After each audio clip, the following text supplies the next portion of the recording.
Let's take a great look and make it just a little bit more wearable for the quote unquote more normal guy. Now, you may both love this and be able to pull this off and just wear it as is. And by all means, go for it if that's the case. But if you like the energy of it and feel like maybe personally it's a little bit too much, or contextually, maybe where you live or where you work or the environment in which you're wearing it, you feel like, I want some of this, but this is just like a level 11 and I need something more like a level 7. Here are the changes that I would recommend you make in order to just bring it down a little bit.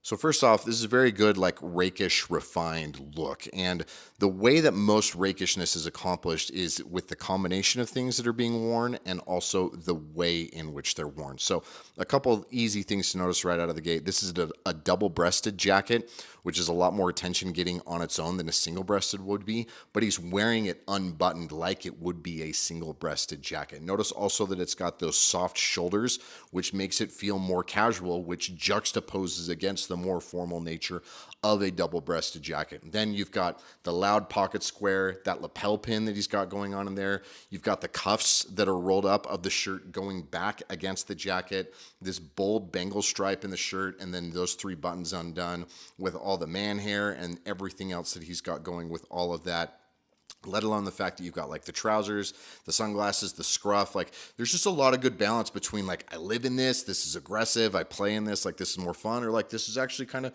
dressed up and a little bit more refined and a little bit more dignified. And that's what makes it so good.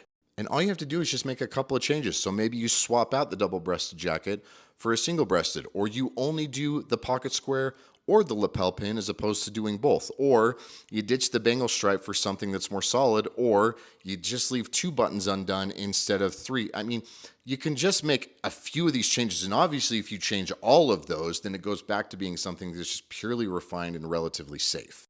But if you like the energy of this, you like that rakishness, that lived in, that I dress this way because I want to and not because I have to ethos that comes across with it, then I would recommend dialing it back down with some of those changes that I recommended until you get to a point that you're comfortable, and then introducing back in one other thing that feels like it's pushing your limits just a bit. So it does maintain a little bit of that sprezzatura and that kind of energy to it. Now, I don't know who this guy is. I tried to find him online and I couldn't. So if you know this photo, please tag him so I can give him credit. And let me know what changes you would make to this to make it more doable for you.